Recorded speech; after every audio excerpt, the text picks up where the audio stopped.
I believe he would like to resume personal diplomacy with Kim Jong-un. The North Korean troops in Ukraine really are a tragedy because they're being killed at a pretty high rate. Simply an initiative by the United States to try to engage North Korea directly.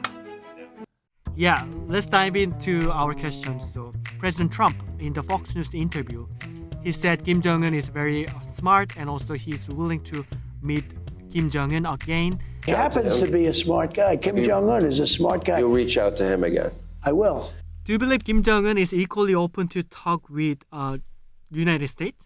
I can't speak for President Trump, but I believe he would like to resume personal diplomacy with Kim Jong-un.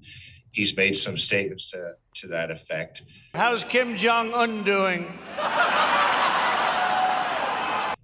To pull this off, the envoy for special missions, Richard Grenell, will be engaged in negotiations with the North Korean government. And I think that'll help us figure out whether these talks are possible. Now, we know the North Korean government said things last year that they were not willing to resume negotiations if Trump was elected.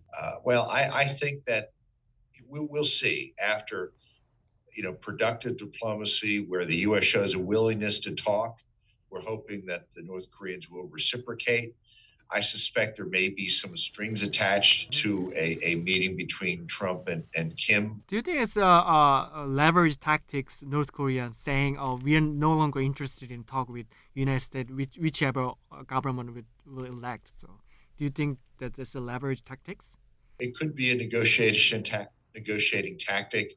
It could reflect how relations really deteriorated over the last few years. But look, we have a new U.S. government. Trump is taking a whole new approach to global security. And I think that really creates opportunities for North Korea to lower tensions and to build a more cooperative relationship with the U.S. and other nations in the region. There have been the report, including Ukraine government and New York Times, that North Korea is preparing sending the additional troops to Russia to fight against Ukraine. And I know President Trump is advocating a peace deal between Ukraine and Russia. I think they have a lot of power over Russia, so I think Russia should want to make a deal. Maybe they want to make a deal. Do you think North Korea's action could be used as also leverage, and also how might this impact U.S. Engagement with North Korea? Well, I think the North Korean troops in Ukraine really are a tragedy because they're being killed at a pretty high rate. I think the Russians are taking advantage of North Korea, and I hope that North Korea will reconsider the whole idea of sending their young soldiers to this distant land where they basically, as we say in English, North Korea doesn't have a dog in this fight. I don't know how that will translate into Korean, but it's really a tragedy. I think that the U.S. will make a big issue out of this in the talks with Russia and in any talks we have with North Korea. Both President Trump and Defense Secretary Pete Hegseth mentioned North Korea as nuclear power. North Korea turned out to be good. I was very friendly with him. He liked me. I liked him. Now he is a nuclear power. Do you think it suggests that shift U.S. policy as complete, verifiable, and irreversible denuclearization CVID to arms control and coexistence with nuclear North Korea? I believe the U.S. will stick to the CVID policy. Again, I'm not speaking for President Trump.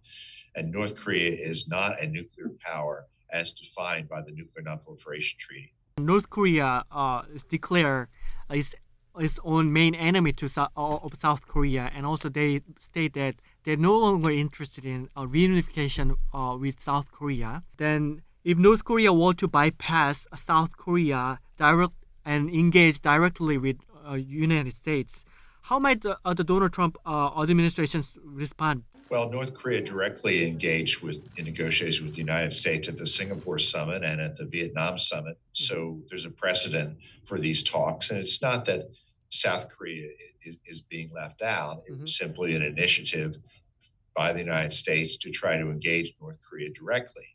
Now, I've heard these statements by Kim Jong-un and other North Korean leaders about declaring South Korean enemy and that there's no interest in negotiations anymore. Those statements took place almost 2 years ago now. So I think there's time for North Korea to revisit them because we have a different international situation with the election of Donald Trump, and I think it opens a lot of doors for possibly resolving this conflict. But right now, at the same time, in the South Korea, there's a political turmoil. So, is it possible to South Korea gonna be left out the U.S. North Korea policy when implemented? The political turmoil in South Korea is a problem for regional and international security. America needs a strong and stable South Korea. And I think I heard President Trump saying something like, I'd like to talk to President Yoon if only they would stop impeaching him. Look, we've had political problems in our country, so maybe I shouldn't be talking about this. I just think it's crucial that this situation resolve itself because, there are huge security threats to South Korea right now from China and from North Korea. And the more unstable South Korea appears, the more tempted these nations will be to exploit that instability. How important is the U.S. military posture, including the joint drill with ROK? I remember President Trump last time, he's scaling back these drills as a gesture of the goodwill toward North Korea. Well, that was very controversial during the Trump administration. Experts in the U.S. and in South Korea were angry that Trump wanted to suspend these joint drills. But I pointed out when people said that these drills also were suspended after the agreed framework was struck in the 1990s. The idea was to suspend these talks, these drills, while there's a possibility of a negotiated settlement, because we know how much North Korean leaders have expressed their anger and hatred of these joint drills. I think they're important to conduct, but if there is some sign that North Korea will engage in good faith negotiations, I don't see any harm in suspending them during those talks. A lot of my colleagues don't agree with me on that, but I will add that there is historical precedent for doing this. And also, President Trump mentioned about Kim Jong-un a lot, in a week. So do you think that's the signal or that's the sign for it's going to be different from the Biden administration? I think so. And I'll also remind you that Trump made many references to North Korea in his first speech to the UN General Assembly.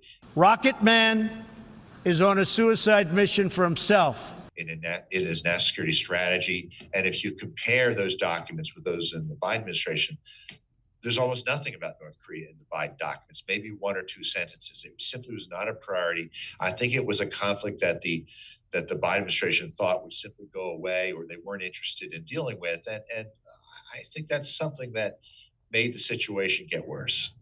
Do you have any message to North Korea government?